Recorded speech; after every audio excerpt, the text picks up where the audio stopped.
Hola y bienvenidos. Hoy es 18 de diciembre de 2025, el día 352 del año. Ya casi en el final. Casi una fecha que, bueno, invita casi por obligación a echar la vista atrás, a reflexionar. Totalmente. Y precisamente de eso va nuestra conversación de hoy.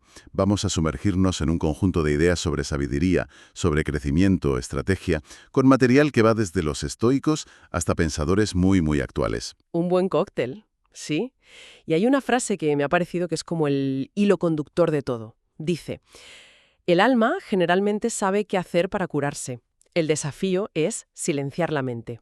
Exacto. Y de eso va el tema hoy, ¿no? De cómo podemos coger toda esa sabiduría de hace siglos y aplicarla a los líos que tenemos ahora. Que no son pocos. No, desde luego. Porque vivimos en una época que para mucha gente es un caos y se necesitan herramientas para aclararse. La propuesta que vamos a explorar es cómo la conciencia de que somos mortales, Que suena un poco tétrico de entrada. sí, suena a bajón, pero es que lejos de serlo puede ser la herramienta más potente que tenemos para vivir con más claridad y con más propósito. Empezamos fuerte, me gusta. Me gusta la idea porque a menudo parece que hacemos justo lo contrario. Me viene a la cabeza una cita de Einstein que aparecía en el material. Ajá. El valor de una educación no es aprender muchos hechos, sino entrenar la mente para pensar. Y yo me pregunto si no estaremos usando la mente justo al revés. ¿Como un almacén de ruido? Eso, un almacén de ruido y ansiedad en lugar de una herramienta para pensar con claridad. Es la pregunta del millón. La mente puede ser un jardín o una jungla salvaje, y depende de quién la cuide. Hay una anécdota increíblemente directa sobre esto en uno de los textos. Sí, la leí, la de Gladiador 2. Esa misma. Se cuenta que en el rodaje, el actor, Paul Mescal, estaba, lógicamente, atacado de los nervios. No me extraña. Protagonizar la secuela de una película que se llevó 5 Oscars. La presión debe ser asfixiante. Pues imagínate la escena. Primer día de rodaje. El director Ridley Scott se le acerca y le pregunta a bocajarro, ¿estás nervioso? Y Mescal, sincero, le dice que sí, claro. Y Scott le mira fijamente y le suelta. Tus nervios no me sirven para nada. Y se da la vuelta y se va. ¡Qué fuerte! Es brutal. Me pregunto si eso funciona con todo el mundo o si algunos nos dejaría totalmente paralizados. Claro. ¿Es simplemente mano dura o hay una lección psicológica más profunda en esa frase tan cortante? Es una gran pregunta. Yo creo que no es solo mano dura. Lo que Scott está haciendo, conscientemente o no, es forzar un cambio de perspectiva radical. ¿En qué sentido? Está arrancando a Mescal de su bucle de ansiedad interna, de esa voz que le dice no vales para esto, y obligándole a centrarse en lo único que importa en ese momento. El trabajo, la acción. Exacto. Y eso, en el fondo, es puro estoicismo. O sea que no se trata de no sentir nervios, sino de que no te controlen. Precisamente, el estoicismo es, en esencia, una filosofía para dominar esas impresiones. La ansiedad, la duda, el síndrome del impostor son solo eso, impresiones. Ya, Son inútiles para la tarea que tienes delante. La virtud estoica del coraje no es no tener miedo, es actuar a pesar del miedo. La disciplina no es no tener tentaciones, es elegir no ceder. entiendo. Scott, a su manera, le estaba diciendo, céntrate en lo que puedes controlar, que es tu actuación. Tu ansiedad no está en esa lista. Hablando de poner las cosas en perspectiva, mientras leía el material me topé con una reflexión de Marco Aurelio que me dejó pensando. ¿Cuál? Comparaba a Alejandro Magno con, de todas las personas posibles, el cuidador de sus mulas. A primera vista parece una comparación extrañísima. ¿Qué idea se esconde ahí?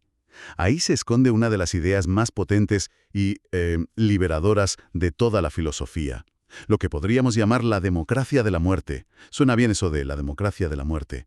Lo que Marco Aurelio quería decir es que al final del camino ambos terminaron en el mismo sitio, convertidos en polvo, reabsorbidos por el universo.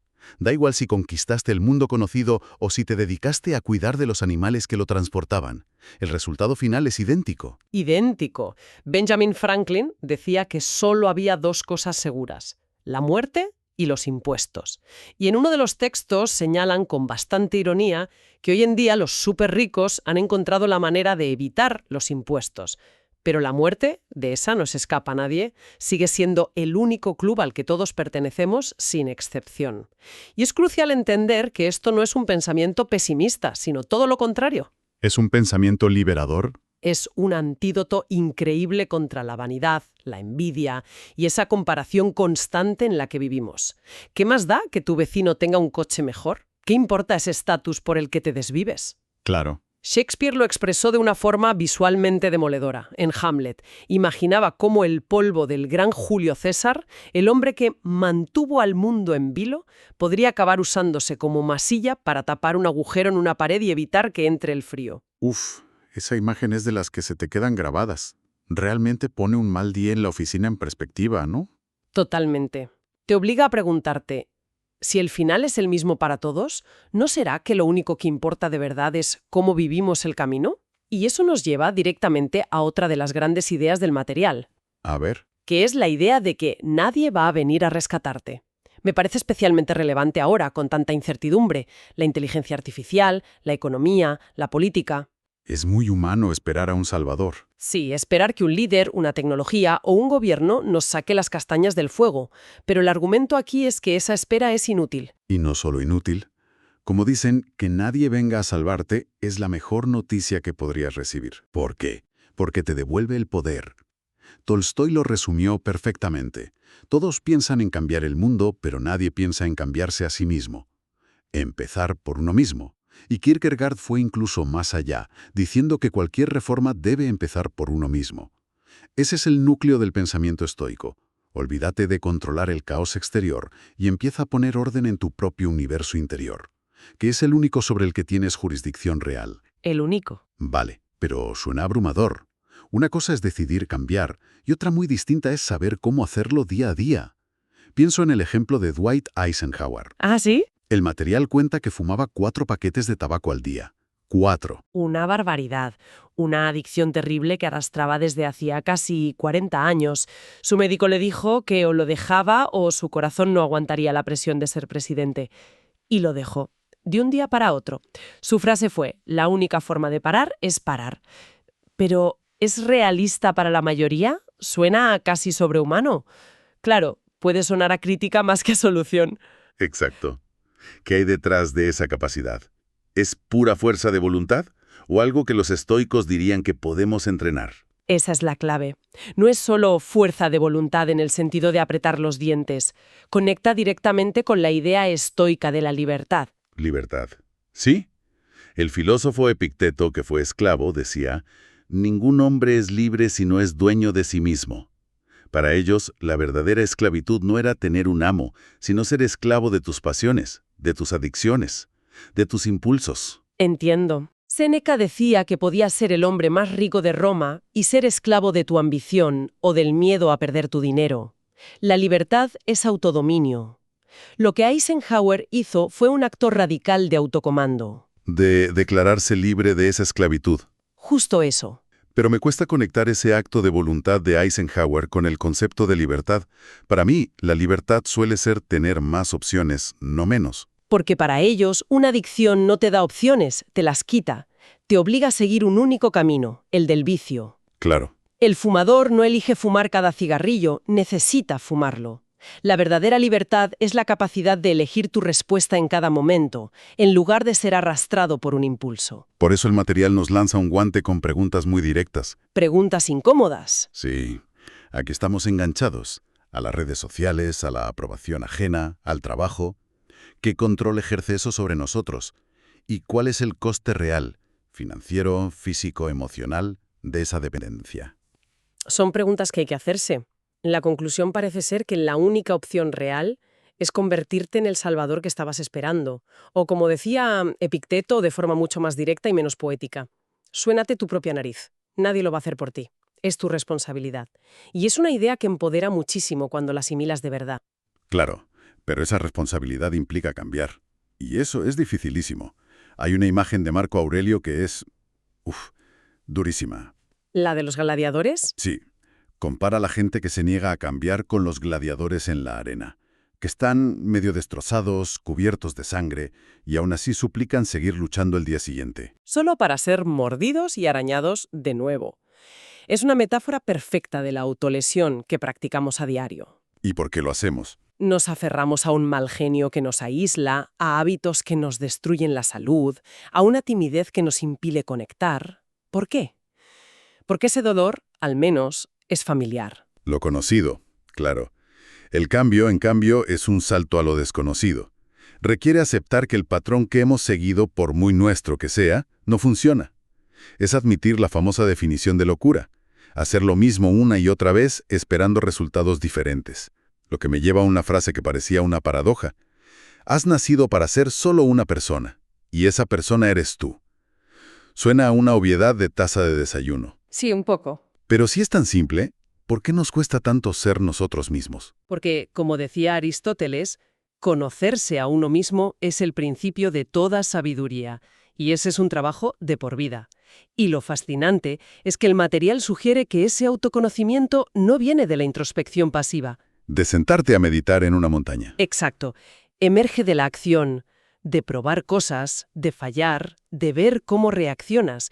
Y también, como apunta Simon Sinek en uno de los textos, de tener la humildad de pedir ayuda. Dejar de fingir que tenemos todas las respuestas. Sí, mucha gente está deseando ayudar, pero no pueden si no bajamos la guardia y lo pedimos. La vulnerabilidad como fortaleza. Me encantó otra frase que va en esa línea, de Jean Giraudoux. Solo los mediocres están siempre en su mejor momento. Choca un poco, ¿verdad? Sí, siempre nos dicen que tenemos que estar a tope. Choca porque va contra la cultura de la perfección constante. Pero si lo piensas, tiene todo el sentido. Estar siempre en tu mejor momento significa que no te estás arriesgando. Que no estás aprendiendo nada nuevo, que estás en tu zona de confort. Justo. La excelencia de verdad, el crecimiento, implica necesariamente momentos de duda, de torpeza, de no saber muy bien qué estás haciendo. El crecimiento no es una línea recta hacia arriba, es una montaña rusa. Vale, si tenemos que ser nuestros propios salvadores y cambiar, la pregunta del millón es ¿cómo? Suena genial, pero abruma. ¿Hay alguna guía práctica en todo esto? Aquí es donde entra el concepto de estrategia, pero no como un plan de negocio rígido. Uno de los autores, Seth Godin, propone una distinción que me parece brillante. La estrategia no es un mapa, es una brújula. Es una brújula. Un mapa te dice el camino exacto, pero se queda obsoleto si hay un derrumbe o cortan una carretera. Una brújula solo te da el norte, pero te permite navegar cualquier terreno. Me encanta esa analogía. Godin lo define como el trabajo duro de elegir qué hacer hoy para que el mañana sea mejor. Es una decisión constante. Y pone ejemplos muy distintos. Un pianista de éxito como B.L. Cabeoc, que tiene tantas oportunidades que no sabe en qué centrarse, O el Departamento de Estado de EU, con un presupuesto gigantesco pero sin un rumbo claro. o un equipo de béisbol, los Savannah Bananas, que tuvo que romper todas las reglas para sobrevivir. Todos, dice, necesitaban una brújula, no un mapa. Y tener una brújula implica también saber qué caminos abandonar. El contraste que se presenta entre Nintendo y Western Union es brutal. Es un caso de estudio perfecto. Llegaron los videojuegos, en lugar de hacer mejores cartas. Abandonaron su negocio principal y se lanzaron a lo nuevo. Se reinventaron. ¡Exacto! Y Western Union, ante la llegada del teléfono, decidió que su misión era hacer mejores telegramas. Es fascinante. ¿Por qué crees que a una empresa como Western Union le costó tanto cambiar? ¿No eran tontos? ¿Es el miedo a soltar lo que una vez te hizo grande? Totalmente. Es la inercia institucional. Su identidad entera estaba ligada al telegrama. Abandonarlo era como abandonar su propia historia. Nos pasa a nosotros también, claro. Nos aferramos a una identidad. Soy abogado, soy tímido, soy el gracioso del grupo, incluso cuando esa identidad ya no nos sirve o nos limita. Una buena estrategia, personal o empresarial, requiere el coraje de abandonar lo que funcionó ayer, para poder abrazar lo que funcionará mañana. O sea que la estrategia no es solo para ganar más dinero o ser más eficiente. Parece que tiene un componente de propósito mucho más profundo. Desde luego. Si no es una brújula sin norte. Sófocles decía que la sabiduría supera cualquier riqueza. Y Ralph Waldo Emerson dio una definición de éxito que lo cambia todo. ¿Cuál? Saber que al menos una vida ha respirado mejor porque tú has vivido. La estrategia definitiva no va sobre ti, va sobre el impacto que tienes en los demás. La pregunta no es ¿qué quiero conseguir? Sino ¿a quién sirvo? ¿Y en qué les ayudo a convertirse? Para bajar esto a tierra, vi que se mencionaban unas tácticas de Séneca contra la procrastinación, que al final es el enemigo número 1 de cualquier estrategia. Me parecen oro puro.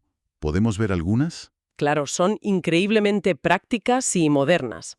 Podemos destacar 3. La primera es lo que él llamaba empezar con lo que tienes a mano. O sea, olvídate del gran plan maestro. Eso, céntrate en la acción más pequeña y manejable que puedas hacer ahora mismo. El antídoto contra la parálisis por análisis. En lugar de voy a escribir mi novela, el objetivo es voy a escribir 200 palabras hoy. Justo eso, construye inercia con pequeñas victorias. La segunda táctica es eliminar lo no esencial. Séneca se quejaba de cómo sus contemporáneos perdían el tiempo en debates filosóficos inútiles o en cotilleos. Hoy serían las redes sociales, las reuniones que podrían ser un email, las preocupaciones por cosas que no podemos controlar. Vuelve a la idea del principio, a silenciar la mente, a quitar el ruido para poder escuchar lo que de verdad importa. ¿Y la tercera? Y la tercera, que conecta con todo lo que hemos hablado, es usar la muerte como acicate. Séneca decía, mientras procrastinamos, la vida pasa. Recordar que nuestro tiempo es finito no es para deprimirse, es para crear un sentido de urgencia sano, para obligarte a preguntarte, ¿es esto en lo que de verdad quiero gastar la hora que viene de mi vida? Que es una hora que nunca recuperaré. Uf, qué potente. Si hacemos un resumen del viaje, hemos ido desde la necesidad de acallar el ruido de la mente y aceptar nuestra mortalidad, hasta la idea de que somos nuestros propios rescatadores y que necesitamos una brújula personal para navegar. Hay un proverbio en el material que creo que lo une todo de forma muy bonita, porque el aliento es vida y si respiras bien, vivirás mucho tiempo en la tierra. Entiendo respirar bien en un sentido más amplio. Sí, como vivir con atención, con intención. Creo que esa es la reflexión final perfecta. La única estrategia que importa de verdad es vivir de forma auténtica, de modo que cuando llegue el final te hayas convertido en la persona que estabas destinada a ser. No la más rica ni la más famosa. Sino la más, tú. Como decía Marco Aurelio, las historias de todos tienen el mismo final. La libertad, la creatividad y el propósito residen en cómo escribimos los capítulos intermedios. Ese es el verdadero trabajo de nuestra vida. Y con eso me quedo dándole vueltas a esa idea que comentamos, que solo los mediocres están siempre en su mejor momento.